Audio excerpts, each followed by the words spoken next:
Assalamualaikum warahmatullahi wabarakatuh. Alhamdulillahi rabbil alamin. Wassalatu wassalamu ala asyrafil anbiya'i wal mursalin wa ala alihi wa sahbihi ajma'in. Rabbi syrah li sadri wa yassir li amri wahlul 'uqdatam min lisani yafqahu qawli, amma ba'd. Sidang pendengar sekalian, pertama-tamanya bersyukur kita kehadrat Allah Subhanahu wa taala kerana kita diberi ruang untuk mengisi ruang masa yang agak senggang dalam tempoh PKPB, khususnya bagi anak-anak karya di Ipoh ataupun anak karya di Masjid Sultan Idris Shah II yang berada dalam zon merah dan di bawah PKPB ini. Jadi pembicaraan saya bagi slot ataupun kuliah subuh pada hari ini adalah berkisar kepada cabaran dakwah kontemporari. Bila mana kita membicarakan berkaitan dengan dakwah, maka tidak lari kita perlu melihat kepada apa takrifan dakwah itu. Dari sudut bahasa, apa yang dimaksudkan berkaitan dengan perkataan dakwah itu dan diguna pakai dalam Al-Quran adalah menyeru ataupun seruan, memanggil, mengajak, berdoa, memohon, merayu, pengaruh, perdaya, yakni diayah, dan juga dakwah. Itu dari sudut apa yang terkandung di dalam Al-Quran. Dan bila mana kita merujuk dari sudut asal bahasanya, yakni bahasa Arab, sebagaimana yang dinyatakan tadi, ianya memberi arti seruan, panggilan ataupun ajakan dengan melihat kata dasar, yakni dakwah, dan menurut Kamus Munjid At-Tullab halaman 200, dan ini boleh diterima pakai bagi 17 makna yang berlainan. Ini boleh dirujuk dalam kamus yang dinyatakan. Dan selain daripada itu, berkaitan dengan seruan ini juga, ianya adalah menyeru dan membimbing ataupun mendidik serta meyakinkan supaya berlaku pengislahan daripada perkara yang tidak baik kepada perkara yang baik. Dan inilah yang diajar, yang diperintahkan oleh agama kita, yakni agama Islam. Dan juga mematuh kepada ajaran Islam dengan lebih sempurna dari sudut tingkah laku, pergaulan, cara berpakaian dan lain-lain. Bila mana satu ketika kita selalu bergaul bebas dan memakai pakaian dalam keadaan tidak menutup aurat, maka inilah ruang lingkup dakwah yang perlu kita perhalusi agar walaupun dalam keadaan zaman moden, kita bergaul dengan lunas-lunas yang dibenarkan oleh syarak dan memakai pakaian yang menutup aurat walau dalam apa keadaan zaman sekalipun. Dan bila mana kita melihat pengertian dakwah itu dari sudut istilah, ia dinyatakan bahawa dakwah adalah mengajak manusia dengan cara yang baik menuju kepada jalan yang benar sesuai dengan perintah Allah SWT bagi kemaslahatan dan kebahagiaan di dunia dan akhirat. Dan dakwah juga adalah satu seruan ataupun ajakan kepada keinsafan atau usaha mengubah keadaan kepada yang lebih baik dan sempurna, baik kepada peribadi maupun masyarakat. Berkaitan dengan cabaran dakwah kontemporari ini,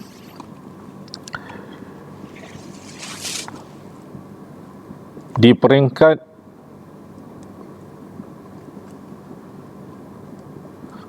punyai satu statistik bahawa secara umumnya penduduk di dunia ini yang melibatkan hampir lebih kurang 193 buah negara. Penghuni yang ada adalah menjangkau hampir kurang lebih 7 bilion. Dan statistik yang dikeluarkan oleh Pusat Penyelidikan Pew pada tahun 2012, populasi penduduk ini mewakili yang pertamanya penganut Kristian sebanyak 31.5%, Islam 23.2%, Hindu 15%, Buddha 7.1%, animisme 5.9%, Yahudi 0.2%, lain-lain agama 0.8% dan tiada agama ataupun etis 16.3%. Maka berdasarkan statistik ini, pada tahun 2012 terdapat sumber yang menyatakan bahawa pertambahan jumlah penganut Islam dunia kepada 23.2%. Dan pada ketika ini terdapat pelbagai isu dalam konteks perpaduan yang boleh kita lihat.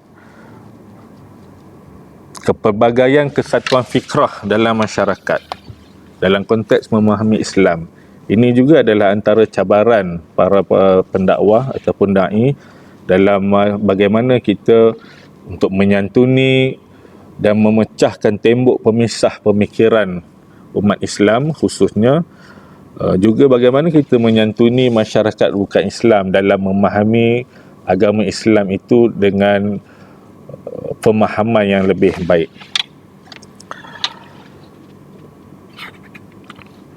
Kita lihat juga dalam masyarakat punyai satu semangat asabiah yang melampau, yang kian subur, merangkumi juga konflik kefahaman politik dan sentimen etnik yang akhirnya berlaku perpecahan di antara golongan ulama dan umara. Ini perlu kita perhalusi dan selesaikan supaya ianya tidak menular dengan lebih luas, yang mana akhirnya akan merugikan kita sebagai ummah. Dan apa yang Allah Ta'ala pohon untuk kita laksanakan adalah al-amru bil ma'ruf wan nahi munkar. Jadi ini kita perlu sahut dalam melaksanakan perintah Allah supaya melaksanakan sesuatu kepada yang terarah kepada kebaikan. Antara cabaran yang kita lihat yang timbul ialah berkaitan dengan cabaran sekularisme, dan penularan ini menimbulkan kesan yang negatif kepada agama kita, terutama agama Islam. Dan ideologi ini dilihat seolah melanda masyarakat Muslim. Dan ini dilihat dari sudut beberapa kesan. Yang pertamanya dari sudut pemikiran, sosial, politik, ekonomi, pendidikan, perundangan. Dan cabaran-cabaran inilah yang perlu kita rungkaikan, yang kita perlu ada satu kaedah, ada satu metodologi dakwah dalam kita berdakwah untuk menyelesaikan cabaran yang berlaku kepada masyarakat kita.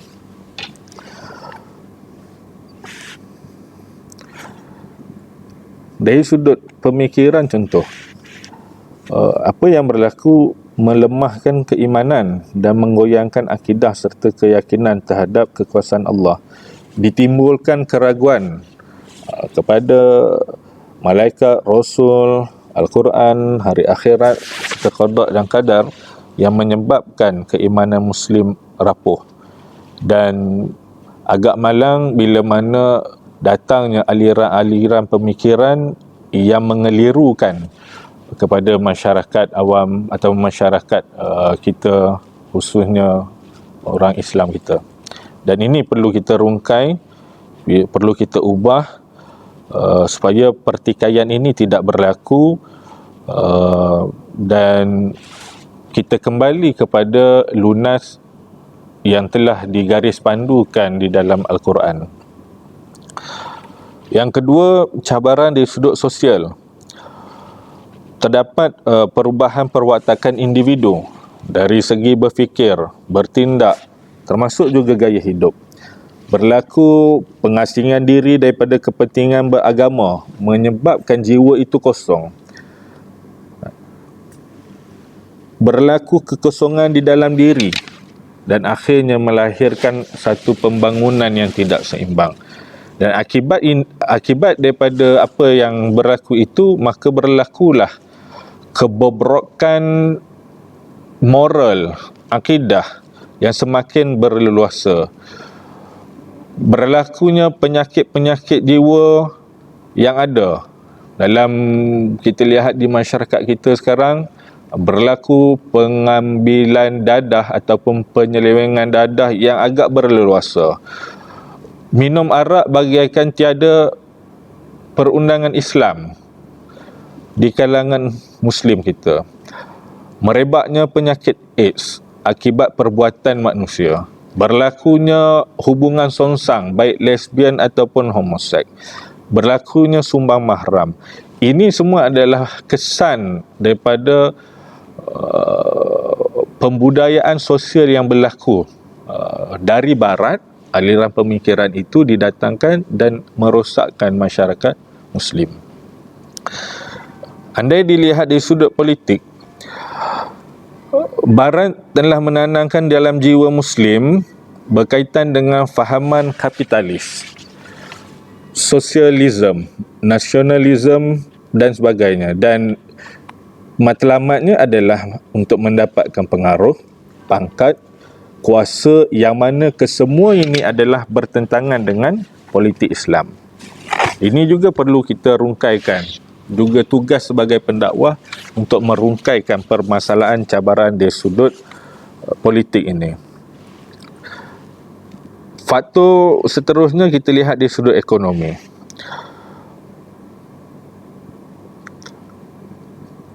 Punyai dua sistem yang diguna pakai, yakni sistem ekonomi kapitalis dan sosial. Dan ini memberi kesan yang agak membimbangkan kerana matlamatnya adalah kepada kekayaan dan material semata-mata tanpa melihat dan mengukur apakah ianya halal ataupun haram.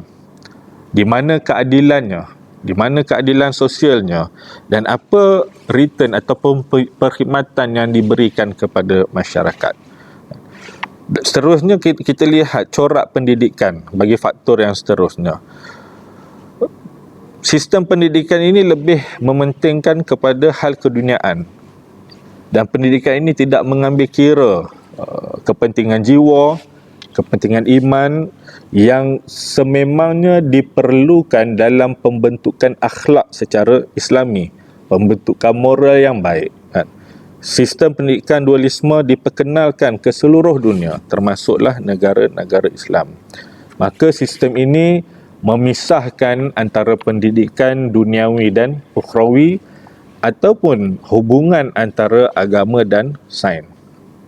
Dan andai dilihat juga dari sudut perundangan, maka penggantian undang-undang daripada perundangan Islam kepada perundangan Barat yang menyebabkan Muslim masa kini tanpa segan silu mempertikaikan keadaan perundangan Islam, mempertikaikan perundangan syarak, dan agak menyedihkan ada juga yang mempersendakan golongan yang mengamalkannya.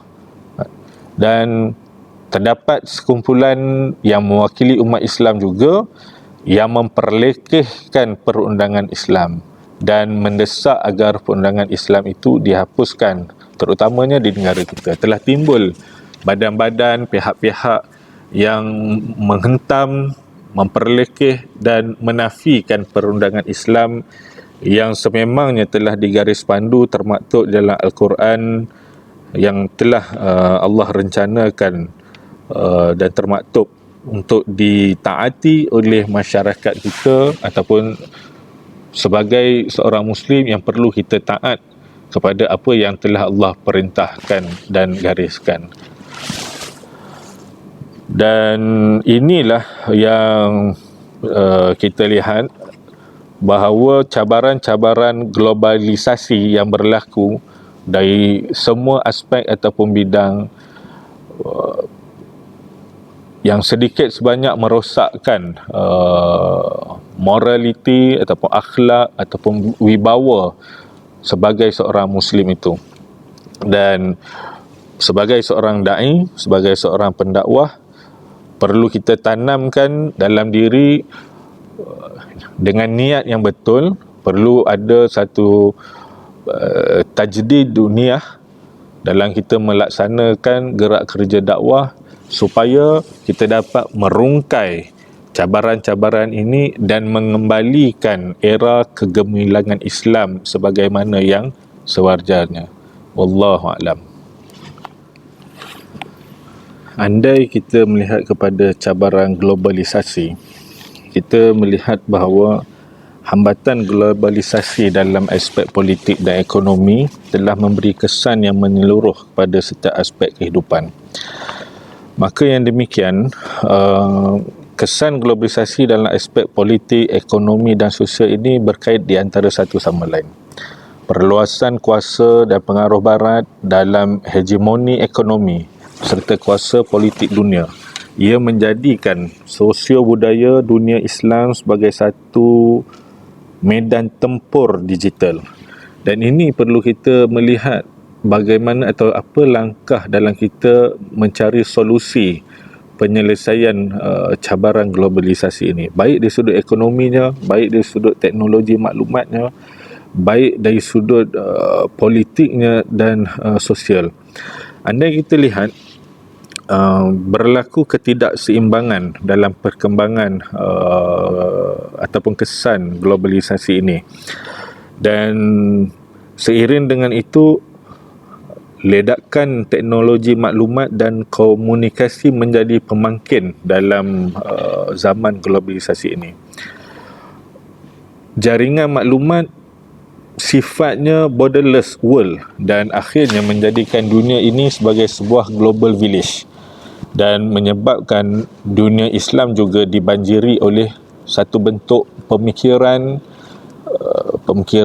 yang punyai ism, ideologi dan budaya yang bercampur aduk. Dan pembudayaan budaya-budaya ini adalah satu yang tidak Islamik, dan ianya satu budaya hedonistik melimpah masuk ke dalam ruang-ruang dunia Islam dan kesannya kepada masyarakat Muslim kita, terutamanya di peringkat belia ataupun remaja. Antara yang boleh kita gariskan kesan globalisasi ini pada masa kini ataupun kesan kepada pembangunan ummah masa kini ialah, yang pertama, kita lihat berlaku keruntuhan jati diri masyarakat Islam dan budaya positif ketimuran itu lupus. Yang kedua, berlaku satu bentuk hegemoni masyarakat secara maya tanpa memberi perhitungan kepada penyesuaian nilai dan etika tempatan. Yang ketiganya, berlaku penindasan terhadap negara-negara miskin melalui perniagaan alat sumber dan kepakaran. Berlaku juga monopoli sumber, baik dari sudut media dan penyaluran maklumat, dengan mendasari satu dasar global yang mendiskriminasikan masyarakat Islam ataupun dunia Islam.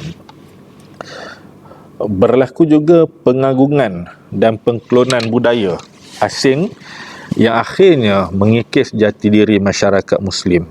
Antara contohnya, berlaku pengklonan budaya, diserap masuk budaya hippies, skinhead, punk, homoseksualiti, seks bebas dan sebagainya. Jadi ini mendominasi di seluruh dunia, dan ancaman ini kita lihat ianya mengancam pembentukan insan, masyarakat, pemikiran dan sosial di kalangan umat Islam.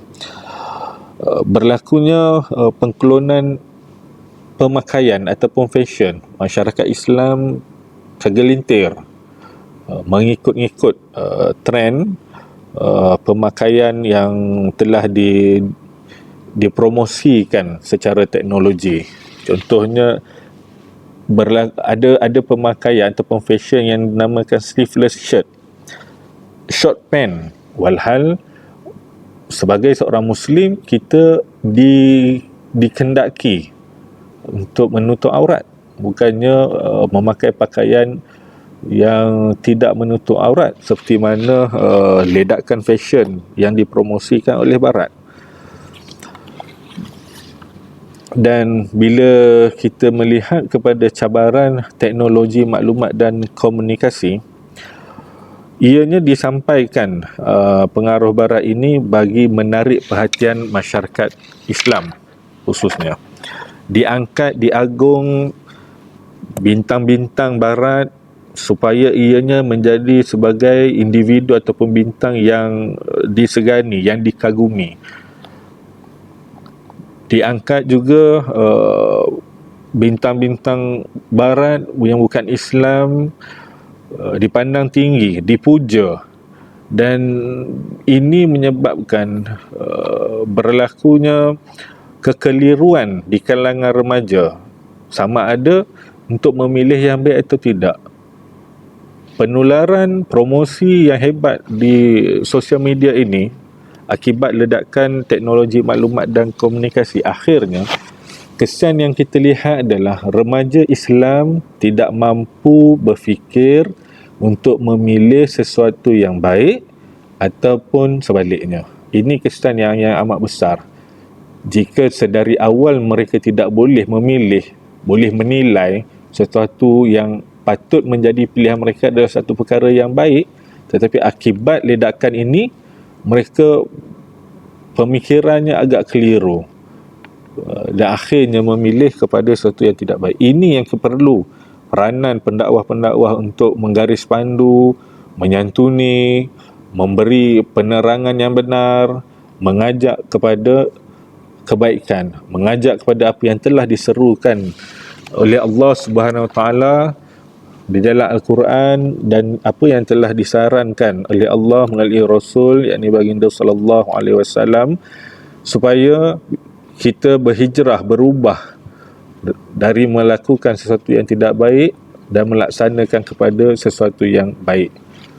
Sekiranya kita berada dalam keadaan kondisi yang baik, kita terus meneruskan kecemerlangan kebaikan itu supaya sampai satu tahap yang tinggi yang kita boleh akur tanpa was-was dalam melaksanakan apa juga suruhan, perintah melaksanakan kebaikan oleh Allah Subhanahu Wa Taala. Secara ringkas, kita boleh lihat apa kesan negatif teknologi maklumat ataupun ICT ini kepada pembangunan masyarakat ataupun pembangunan ummah. Yang pertamanya, berlaku atau wujud kepalsuan maklumat, berlaku fitnah yang boleh mewujudkan kerosakan, yang boleh mewujudkan permusuhan di antara sesama Muslim itu sendiri. Maka dengan ini, para pendakwah perlu menggunakan teknologi maklumat ini, menggunakan kaedah komunikasi ini dengan betul dan diolah supaya boleh diterap ke arah kebaikan dengan memadam atau menafikan kaedah-kaedah Barat yang melalaikan masyarakat Muslim. Apa yang berlaku juga, kesan selainnya adalah berlaku penyebaran ataupun pengaksesan maklumat secara terbuka tanpa ditapis.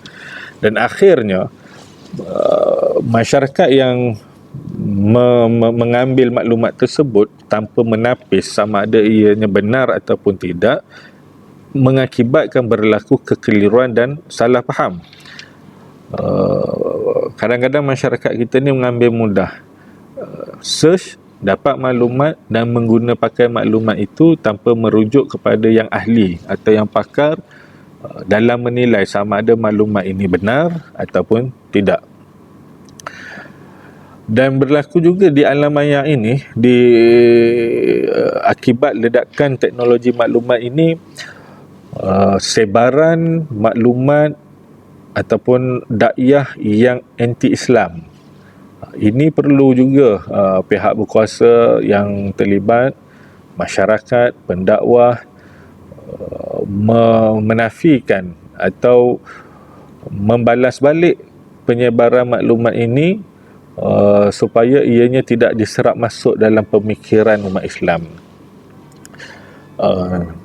Dilihat juga kebanjiran maklumat pornografi ataupun hedonism yang membawa kepada kemerosotan nilai dan akhlak umat Islam. Ini banyak diperkatakan. Andai kita lihat dalam seminar-seminar ataupun penulisan jurnal maupun artikel, acap kali disentuh berkaitan ini, dan acap kali juga pihak berkuasa melaksanakan penguatkuasaan, namun penularan ataupun semarak berlakunya perlakuan ini masih ada. Dan ada golongan atau badan yang menyokong dengan alasan atau mengguna pakaikan bahawa ini adalah hak asasi, dengan menafikan apa yang telah digaris pandukan dalam hukum Islam itu sendiri, apa yang telah garis pandukan atau direncanakan di dalam Al-Quran itu sendiri, dengan alasan human right ataupun hak asasi, hingga akhirnya menafikan perundangan Islam itu sendiri, atau menafikan sifat sikap kita sebagai seorang Muslim. Jadi para pendakwah perlu bekerja keras, ibu ayah perlu mendidik, mentarbiah, merencana dan melihat anak-anak, keluarga, jiran-jiran, masyarakat setempat supaya mengekang penularan pornografi ini. Dan pihak berkuasa juga sebenarnya telah menguatkuasakan dari sudut perundangannya, dan telah juga melaksanakan enforcement dalam mengekang. Namun dalam masa kini, dalam kecerdikan masyarakat ataupun badan-badan yang menyokong gerakan ini masih cuba mempertikai, melemahkan perundangan yang ada dengan memperjuangkan apa yang dinamakan sebagai hak asasi. Dan berlaku juga serangan ataupun sabotaj kepada penguasaan sumber kepada masyarakat, terutamanya orang Islam. Dan ini juga perlu diambil kira bagaimana kita sebagai seorang pendakwah melihat dan berbincang untuk bersama-sama membantu pihak berkuasa mengekang penularan cabaran-cabaran ini. Dan akhirnya kita melihat berlaku keputusan aspek keinsanan dan keihsanan yang boleh menyebabkan sifat serta peribadi yang runtuh, yang umpama robotik. Jadi ini antara cabaran-cabaran besar para pendakwah masa kini yang perlu kita bincang bersama, sediakan satu garis panduan, merencana apa penyelesaian, apa solusi, apakah kaedah dalam kita berdakwah dalam mengekang, membasmi penularan ataupun memberhentikan terus cabaran-cabaran yang meruntuhkan imej Islam, meruntuhkan pembentukan masyarakat Islam yang berlunaskan kepada Al-Quran dan As-Sunnah. Bagi melihat kepada penyelesaian ini, mungkin kita boleh menggunakan kepelbagaian cara, kepelbagaian kaedah dalam memartabatkan Islam kepada posisi yang tinggi, yang lebih mulia, yang sememangnya layak. Dan sememangnya Islam itu adalah sesuatu yang tinggi. boleh kita melihat, mencari kaedah bagaimana kita ingin menghadapi ancaman, menghadapi cabaran tersebut dan menyelesaikan permasalahan-permasalahan ini.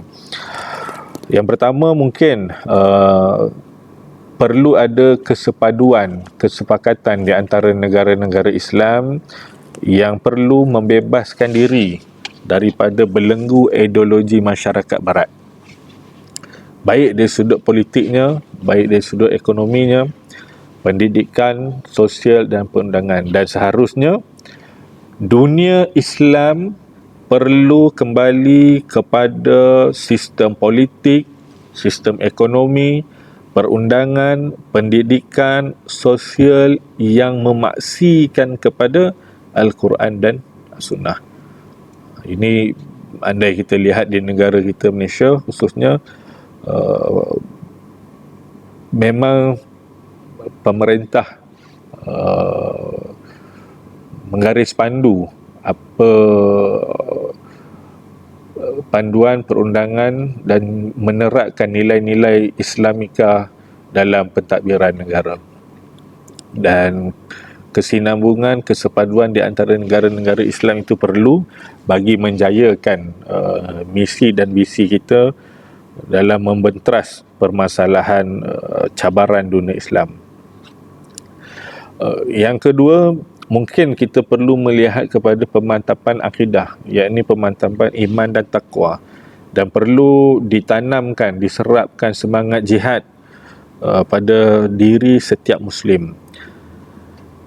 Kekuatan iman ianya akan menjadi tunjang kepada kesepaduan ummah, akan menjadi tunjang kepada pembangunan ummah, dan dunia Islam akhirnya dapat menyaingi kuasa-kuasa besar di peringkat global, di peringkat dunia.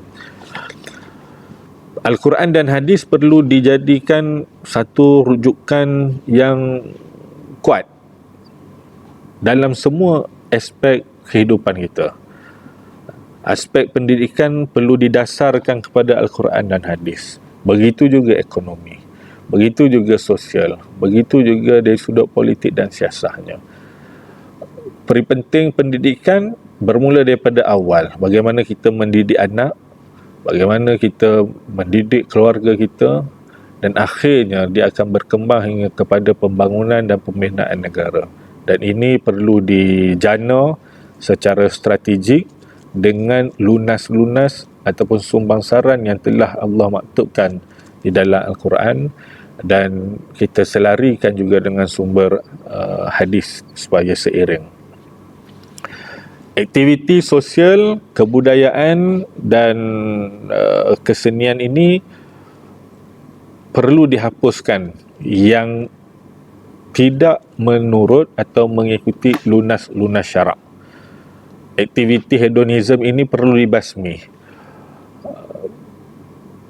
Perkara yang melibatkan hak asasi yang tidak menepati syarak, yang tidak menepati Al-Quran dan Sunnah perlu disekat supaya pembangunan insan ini dapat diteruskan tanpa diserap dengan aliran-aliran yang boleh merosakkan akhlak ataupun pembangunan seseorang Muslim itu, bagi mencapai matlamat kejayaan Islam kepada seluruh negara-negara Islam.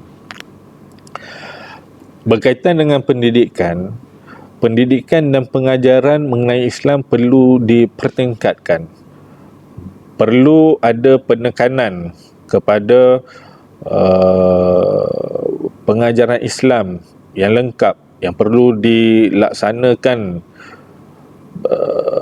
di pelbagai peringkat institusi pendidikan.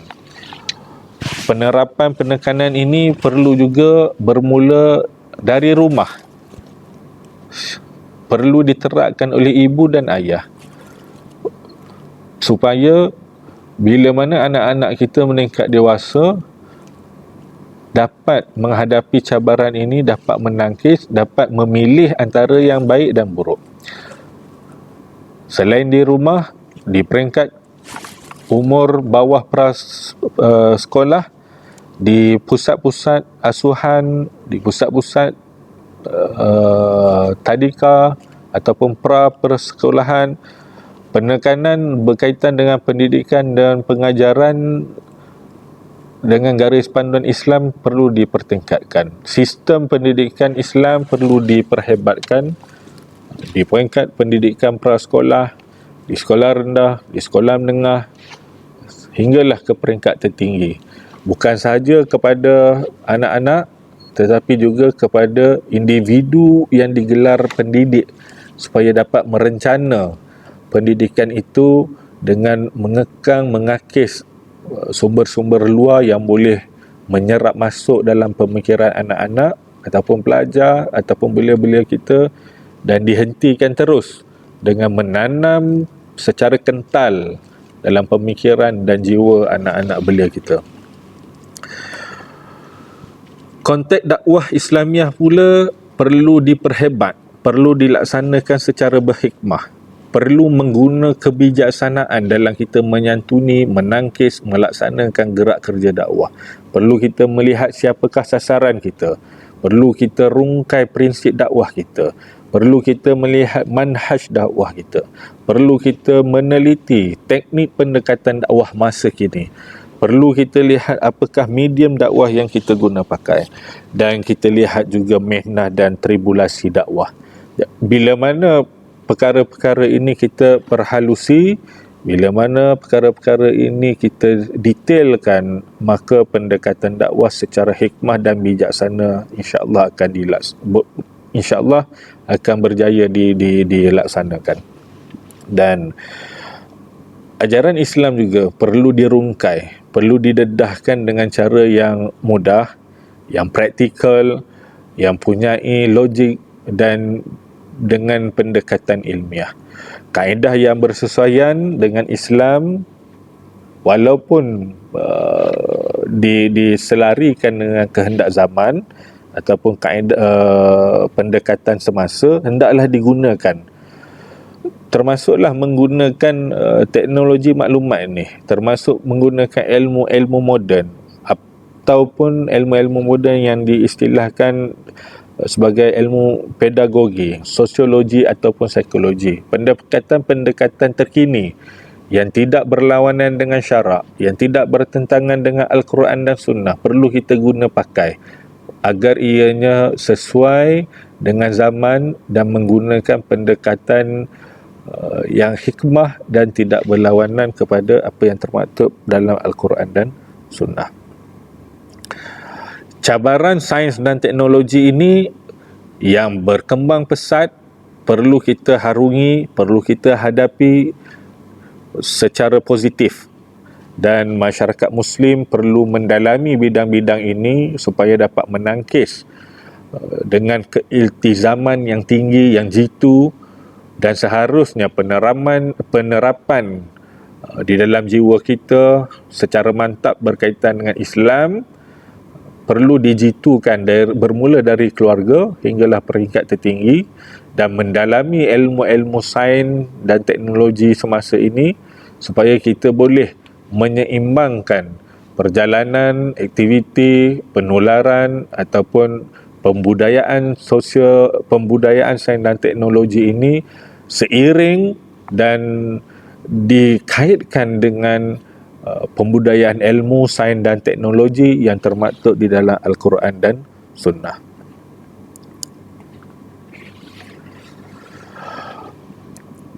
Dan kita juga mungkin boleh merencana perancangan masa depan agar diperkemaskan, dirancana secara komited dan mendapat sokongan yang padu dari seluruh masyarakat Islam agar dapat dijayakan, dilaksanakan secara sistematik ataupun teratur. Dan tidak dilupakan juga semangat jihad juga perlu dikemas kini, perlu ditanam dengan keperluan yang contemporary agar lebih efisien dan efektif sebenarnya. tidak menanam jihad itu dengan pentakrifan yang literal, tetapi jihad itu dalam kepelbagaian lunas yang masih termaktub dalam lunas-lunas Al-Quran dan Sunnah, supaya jihad kita ini boleh melawan masyarakat atau penularan yang telah dibudayakan oleh orang-orang kafir. Jihad ini seharusnya juga dalam mengangkat martabat umat Islam dalam bidang keilmuan, bidang sains dan teknologi, bidang ekonomi, politik. Ini juga termaktub dalam pengistilahan jihad yang perlu direncanakan, diserap masuk kepada seluruh umat Islam, agar kesepaduan di kalangan kita, kepelbagaian bidang, kepelbagaian kepakaran dapat disatukan, disepadu bagi menangkis, menafi dan mengorak langkah untuk menamatkan apa juga cabaran yang datang daripada dunia luar, terutamanya daripada aliran-aliran pemikiran barat. Jadi di sini peri pentingnya agenda ummah perlu diperluaskan secara konsep, bahawa agenda dakwah ini bukanlah hanya kepada satu bentuk atau datangnya daripada satu pihak. Ianya perlu disepadukan bermula dari rumah, dari institusi keluarga, dan hinggalah ke peringkat yang lebih besar. Bila mana agenda dakwah ini bermula dari institusi keluarga, ditanam, diserap pemikiran yang Islamik, strategi yang Islamik, pendekatan dan seruan amal makruf yang jitu, ditanam sebaik mungkin kepada suami dan isteri, kepada anak-anak, kepada anak qaryah, jiran-jiran. Ianya akan memberi satu kesan yang besar dalam pembentukan pembangunan ummah, dan ini perlu diselarikan di antara pemerintah dan masyarakat, dan ini adalah tanggungjawab semua pihak. Dan mungkin perantaranya peranan pendakwah itu sendiri dijayakan agar masyarakat dapat melaksanakan dengan baik, dan pendakwah juga perlu memantapkan diri dengan kepelbagaian bidang, dengan kepelbagaian ilmu, dengan kepelbagaian strategi, agar konteks dakwah kita masa kini dapat direalisasikan dengan baik, dapat dilaksanakan secara hikmah, dapat dijayakan secara bijaksana dan menyantuni golongan sasar kita sebaik mungkin sebagaimana yang telah diajarkan di dalam Al-Quran dan As-Sunnah. Dan inilah rahmah yang Allah nyatakan, yang Allah berikan kepada kita, kepada umatnya, bila mana ianya dilaksanakan dengan baik, ianya dijitukan, disepadukan, berpandukan kepada lunas sunnah Al-Quran dan Sunnah, maka usaha-usaha dakwah ini dapat diteruskan, dapat disebarluaskan ke seluruh kalangan ataupun lapisan masyarakat, hingga akhirnya dapat membentuk pembentukan negara Islam ataupun daulah Islam yang kita merujuk kepada Al-Quran dan Sunnah dan dijayakan secara bersama. Dan hubungan antara rakyat dan pemerintah itu juga perlu. Rakyat, pemerintah dan ulama, kesepaduan itu perlu supaya kita dapat menjaga agama kita, kita dapat menjaga pentadbiran negara berpaksikan kepada Islam, ekonominya berpaksikan kepada Islam, sosio masyarakat pun berpaksikan kepada Islam, masyarakat itu sendiri diterapkan dengan pendidikan ataupun nilaian Islam yang jitu, yang baik, supaya tidak timbul kekeliruan di kalangan umat Islam, dan akhirnya rahmah Allah akan hadir bersama dan direncanakan, dikongsi dan dilaksanakan dengan baik, dan kita menikmati apa juga pemberian Allah, mensyukuri pemberian Allah, mensyukuri kenikmatan yang Allah berikan, dan kita meletakkan keimanan kita di peringkat yang tertinggi hanya kerana Allah Subhanahu wa Ta'ala. Jadi sekian saja pengisian kuliah saya pada hari ini. Andai ada kekurangan itu adalah hadir daripada diri atau pihak saya sendiri, saya mohon kemaafan. Andai berlaku kekeliruan ataupun tutur kata saya yang kurang disenangi, dan akhir kata, rebutlah peluang dalam tempoh PKPB ini, khususnya anak karya Masjid Sultan Idris Shah II. Akseslah